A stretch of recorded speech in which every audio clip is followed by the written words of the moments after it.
They might know information about the suspect. Anything at all, no matter how small or insignificant they believe it might be, could we please call and let us know about that?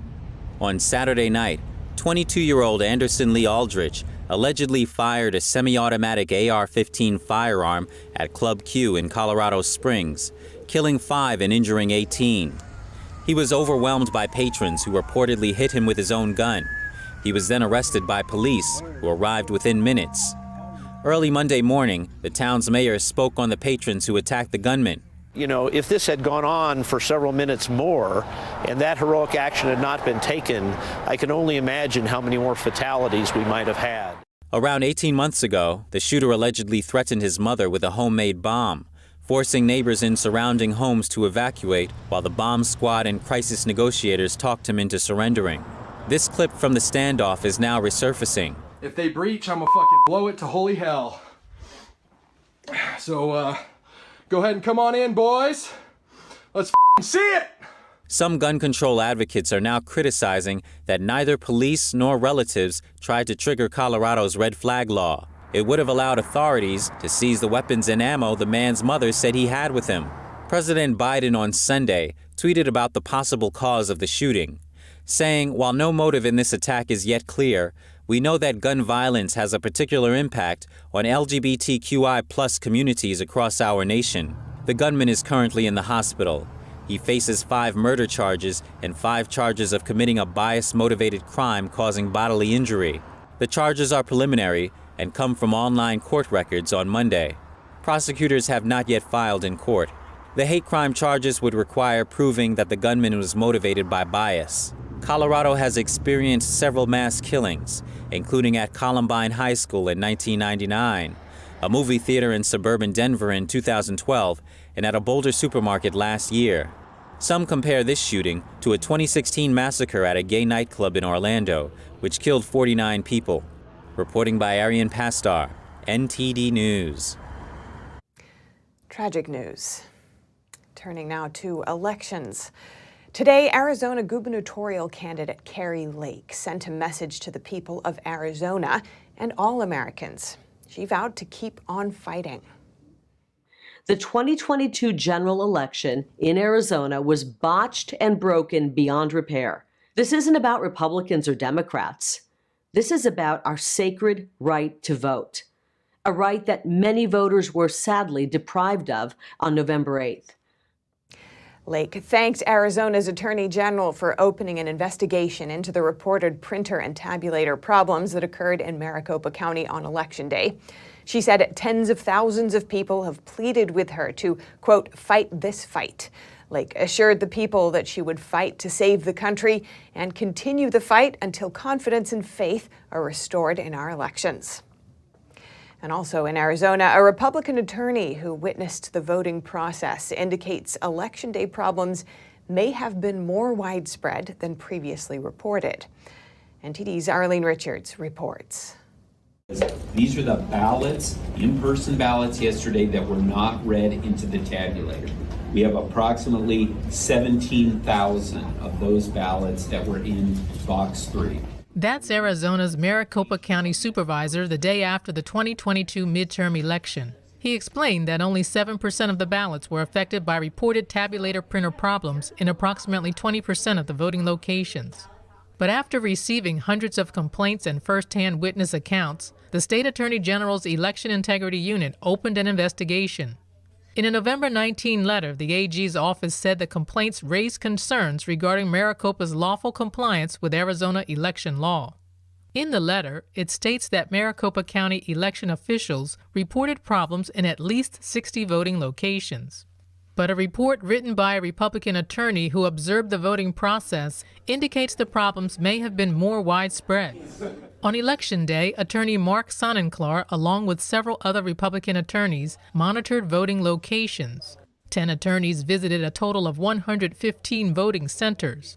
Sonnenklar reports that 72 of the 115 centers, or about 63%, had significant tabulator problems. He said tabulators were not tabulating votes, causing voters to either deposit their ballots into box 3 or spoil their ballot and re-vote. I tried it 13 times, every which way you could. The people were helping me, and it would not read. He said some voters got frustrated with the long lines and left. The county supervisor maintained voters could have put their ballots in box 3 and have them counted later, but they chose to listen to somebody else. A lot of leaders in one of the political parties that was literally going out there and saying the absolute opposite to their voters. He said a certain political party published a graphic and told voters not to put their ballot in box 3. The Western Journal reports that Sonnenklar's letter may be used by Republican candidate Kari Lake's campaign to file a lawsuit against the county. Gates says he's not concerned about lawsuits from losing candidates. But he told Fox News he's concerned about his safety. Arlene Richards, NTD News, New York. And over the weekend, Republicans gathered in Las Vegas for the Republican Jewish Coalition's annual leadership meeting. The crowd applauded former President Trump's Israel accomplishments, but some Republicans questioned his third presidential run. NTD's Arlene Richards again with an update on this report. As the host of the Republican Jewish Coalition's annual leadership meeting announced its next speaker, members of the audience reacted. Ladies and gentlemen, 45th President of the United States, Donald J. Trump. The host warmly thanked the former president. Let me just say up front, Mr. President, you are here among friends. We are so deeply grateful and appreciative for all that you have done for this country and for the American-Israel relationship. Among other accomplishments for the U.S.-Israel relationship, Trump recognized Jerusalem as the true capital of Israel and built an American embassy there. As we have said many times before, Israel has never had a better friend in the White House than you sitting in that Oval Office. So we thank you, Mr. President, very, very much. Former Vice President Mike Pence also honored Trump's accomplishments. Let me say what an extraordinary privilege it was to be Vice President in the most pro-Israel administration in American history. But the night wasn't all about praising Trump. Some Republicans hinted about running for president. We don't need more politicians who love to go on TV and talk about our problems. We need real leaders with a record of delivering solutions. And between us, I'm just getting started.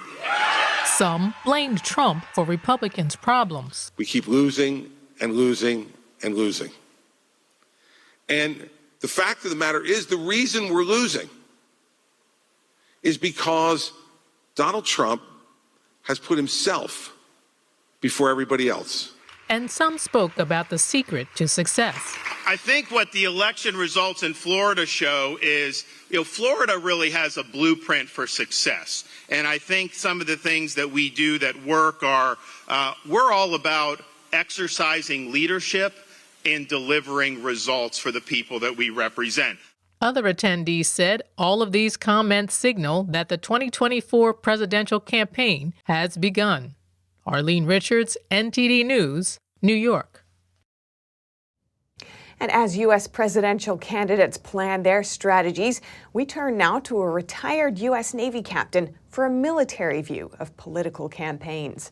According to his reckoning, a strategy used by the Chinese Communist Party to wage non-kinetic war is also being used here in the U.S. and in U.S. politics. I spoke with Stu Swerk earlier today. Stu Swerk, welcome to our show. Thanks so much for joining us. Thanks for having me. Now, in a recent Epoch Times article, you said that Democrats are using Chinese communist-style strategies to shape political narratives. You said that in the U.S., as part of this strategy, Americans have been primed to automatically distrust former President Trump as well. Could you elaborate on that? The Democrat Party has taken to the Chinese three warfare strategy. Three warfare strategy consists of three pieces: psychological warfare, legal warfare, and media warfare. The Democrat Party has used three warfares against Donald Trump for over 6 years now. Consider all of the different legal warfare aspects that have been applied to him. How many times has he been investigated by the Attorney General in New York? Most recently, due to the FBI raid of Mar-a-Lago, looking for documents supposedly. and all of and everything in between there having to do with his financial arrangements, his emoluments clause violations that got thrown out of court. I mean, the Democrats have been trying to get him legally for a long time. And they've also been using a lot of psychological warfare against him, too, in terms of casting aspersions that he is guilty of things like Russian collusion or making a bad quid pro quo phone call with Ukraine and so forth and so on, to set in the minds of the body politic in the U.S. that everybody would think that he's somehow a crook or evil or whatnot. And even though some of these things have been disproven over time, he is still believed by a large segment of the U.S. to be a criminal and to actually still be guilty of Russian collusion of all things. Now, you've said that the Democrats have been using the midterms to try to thwart Trump's 2024 campaign, and that they're using the three warfare strategy to do it. That is correct. They used the 6 odd years of anti-Trump media warfare and psychological warfare and legal warfare to get working in concert with each other to create an atmosphere where there's a large segment of people who simply do not trust anything that Trump says, and they're willing to believe any new thing that comes up that the Democrats and the media push with respect to Trump's criminality, supposedly, or whatnot. And that has been a major part of the Democrats' 2022 narratives. The other two being, saving our democracy from so-called insurrectionists and J6 people and supporters of Trump. That's kind of a blending of the anti-Trump narrative that they've had with something that they've been pushing that is kind of a euphemism to take away from the real problems that Americans feel, namely the economy and the price of gasoline and such. Because the Democrats can't run on that. They conjured up this notion that saving our democracy and saving it from Trump supporters was the way to go. And if you throw in the abortion narrative on top of that, which was also something that Americans were not as concerned about as the main economic related topics and issues going into the campaign. And you can see that is what the media and the Democrats pitched, for 6 or 7 months leading up to the election. So based on your understanding of psychological, legal, and media warfare, what do you think needs to happen to make political battles fair in the U.S.? I'm not sure that there's anything that can be done at this point in time because the legacy media, the corporate media, if you will, are essentially all controlled by Democrat supporting interests. I'm not sure what else we can do other than to turn to independent media sources such as NTD, Epic Times. You need to subsidize and you need to consume news from all sources so that you get all views, but you probably want to spend a lot more time on the independent networks, on the independent reporting than we've presently done, because the legacy media cannot be trusted, in my opinion. All right, food for thought. Thanks so much, Stu Swerk, retired U.S. Navy captain. Appreciate your time. Happy to have contributed. And as Thanksgiving approaches, the White House celebrates the holiday season. NTD's Iris Tao has the story on Biden's turkey pardoning. Kicking off Thanksgiving week at the White House, President Biden pardoning a pair of Thanksgiving turkeys. That marks the 75th anniversary of this most American of traditions. Chocolate, you are pardoned. You are pardoned. You had to tell me that? Yeah, you are. Yeah, I'm serious. Do you want to talk? Yeah. And the two lucky birds come from North Carolina, and they're named Chocolate and Chip. And in case you're wondering what's happening to them next, of course they won't end up on your dining table because they're pardoned. Instead, they'll live out the rest of their lives at North Carolina State University's College of Agriculture and Life Sciences. And before they head back, they'll be enjoying some luxurious accommodations at a hotel in the nation's capital. And here's Biden's message to Americans. Thank God, to be grateful for what we have. That's what the Thanksgiving tradition is all about. And grateful for fellow Americans who we may never meet, but who will be, there you go. Meanwhile, President Biden also touched on the midterm elections, dismissing what was expected to be a red wave.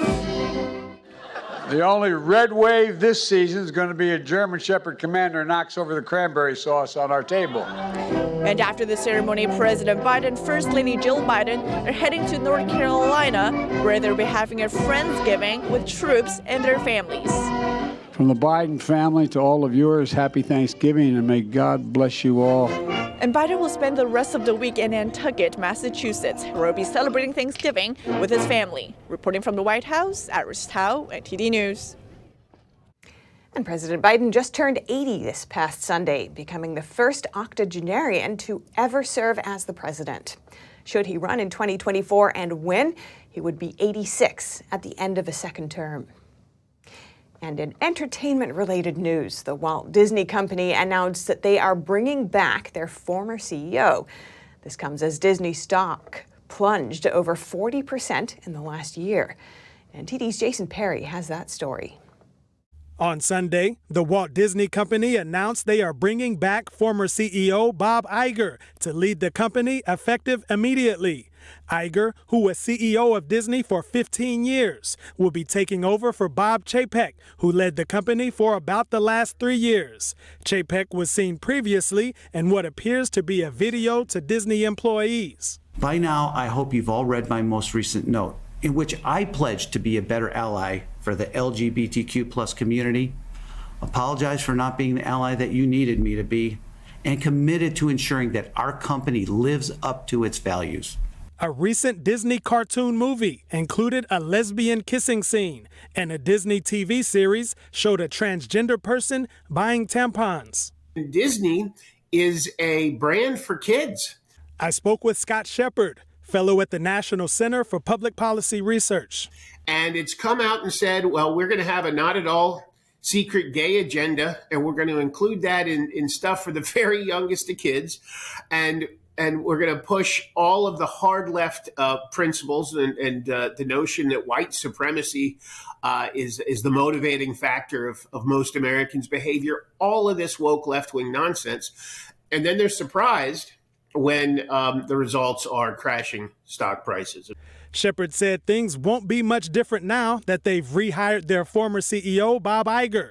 Iger said in a statement, "I am extremely optimistic for the future of this great company and thrilled to be asked by the board to return as its CEO." Iger is planning to work for Disney for 2 years, and he said he plans to work closely with the board to find a successor. Jason Perry, NTD News. And in California, despite having a record-high $98 billion budget surplus this year, the state is heading into 2023-24 with a $25 billion projected budget deficit or worse. According to a report released by the Legislative Analyst's Office, or LAO, lower tax revenues will lead to a budget deficit. On Wednesday, LAO announced the budget problem is mainly attributable to lower revenue estimates, which are lower than Budget Act projections from 2021-22 through 2023-24 by $41 billion. California is losing income taxes by billions of dollars as the top earners leave the state. The once booming tech industry is seeing layoffs and hiring freezes, while large companies are moving out of the state altogether. High inflation, rising interest rates, and fear of a recession could also further impact the state's economy.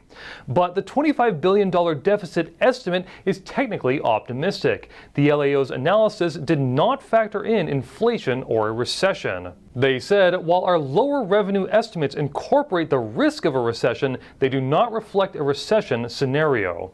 According to the analysis, a recession could put the state's revenue, quote, $30 billion to $50 billion below. The LAO warned the upcoming legislation to be ready for budget problems that could be twice as large as their current outlook. Daniel Hall, NTD News, California. Section 230, a controversial part of federal law that regulates the internet. Many say we should get rid of it so we can hold social media companies accountable. But that's not so easy. We hear from 2 experts. Section 230 is a controversial federal law that regulates certain aspects of social media and the internet. It was passed in 1996 and is one of the pillars on which the internet grew into what it is today. It's also part of the reason social media companies can censor certain users. Mike Davis is the founder and president of the Internet Accountability Project. He says Congress now has a golden opportunity to break up the tech giants. So there is a rare bipartisan window of opportunity with 60 votes in the Senate and a majority in the House and a president, President Biden, who are willing to rein in big tech by updating our century-old antitrust laws. Davis doesn't believe Section 230 should be revoked completely, but he says antitrust laws should be amended so that tech companies couldn't acquire each other and would have to compete for users instead. If Google competed against YouTube instead of acquired YouTube, there is very little chance that YouTube would have censored a sitting senator, medical doctor, policymaker, Senator Rand Paul, over his comments he made about COVID measures, comments that ended up being correct. Section 230 also provides tech companies with immunity from liability for the content users post. Andrew Selepak is a professor of social media at the University of Florida. He says the internet as we know it would no longer exist without Section 230. And this would affect everything from the cable companies that provide us our internet service. It would impact dating apps. It would impact Amazon. It would impact social media. It would impact any travel apps that you might use, like TripAdvisor, because these platforms would then have to regulate, they'd have to moderate every piece of content that was shared. They'd have to moderate every post. Selepak says it's hard to find a solution to the problem of the power held by social media companies. But he also says that stopping big tech companies from buying each other might keep them from becoming even more powerful than they already are. I mean, Facebook's where it is because they purchased WhatsApp, they purchased Oculus, they purchased Instagram, they tried to purchase Snapchat. You can see the full interviews in the latest episode of The Nation Speaks on NTD.com and Epoch TV. Coming up in World Cup news, the U.S. team was in action today against Wales, looking for their first win in 8 years. Stay tuned for the details.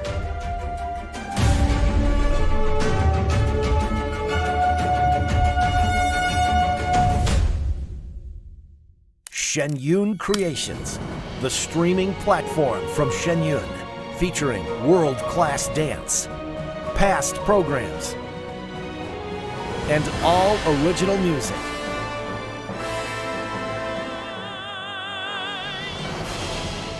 Masterclasses, behind the scenes, comedy, and more. Explore shenyuncreations.com.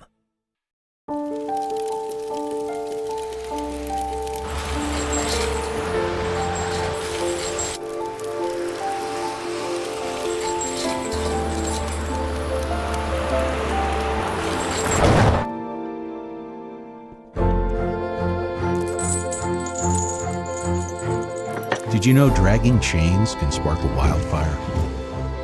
Only you can prevent wildfires. And now over to sports news. Here's NTD's Dave Martin with today's top stories. Thank you, Steph. The Tar Heels are still #1. North Carolina is now 4-0 on the brief season, but will face their first big test next week when they play at 11th-ranked Indiana. While the Heels stayed on top of the latest AP poll, the rest of the top 10 was reshuffled after losses by Gonzaga, Kentucky, Duke, and Baylor. Moving up to second was Houston, followed by Kansas, Texas, and Virginia. Gonzaga, Baylor, and Duke, meanwhile, fell to 6th, 7th, and 8th, while Arkansas and Creighton round out the top 10. But back to Virginia, the Cavs jumped from 16th to 5th after wins against Baylor and Illinois in the Las Vegas main event. This came just days after the tragic campus shooting that left 3 dead. And speaking of that tragedy, one of the survivors of the UVA shooting, running back Mike Hollins, who was shot in the back, has been discharged from the hospital. Hollins' mom tweeted the good news this morning, saying, quote, "I want to thank everyone for their prayers, text messages, and calls. This has truly been a test of faith, and I'm grateful." Hollins' mom previously said that her son told her that he yelled for the bus driver to stop when he realized gunshots had been fired. After escaping the bus, he then ran back to make sure everyone got off as well. But just when he reached the first step of the bus, he encountered the gunman. He was then shot as he turned to run away. And for your sports viewing the schedule this evening, 8 NBA games are on the docket, including one with the Boston Celtics, who have the league's best record, taking on Chicago Bulls. And in the NHL, 10 games are on tap for this evening, with the red-hot New Jersey Devils, winners of 12 straight games, hosting the Edmonton Oilers. And finally, for you NFL fans, the Arizona Cardinals host the San Francisco 49ers on Monday Night Football. And that's a wrap. Back to you, Steph. Thanks, Dave. And an update from the World Cup. The U.S. played to a 1-1 draw today against Wales. Tim Weah scored the lone goal for Team USA on a pass from Christian Pulisic in the 36th minute. Wales tied the game on a penalty kick late in the match. And that's all for today's news. Thanks for tuning in. I'm Stephanie Cox.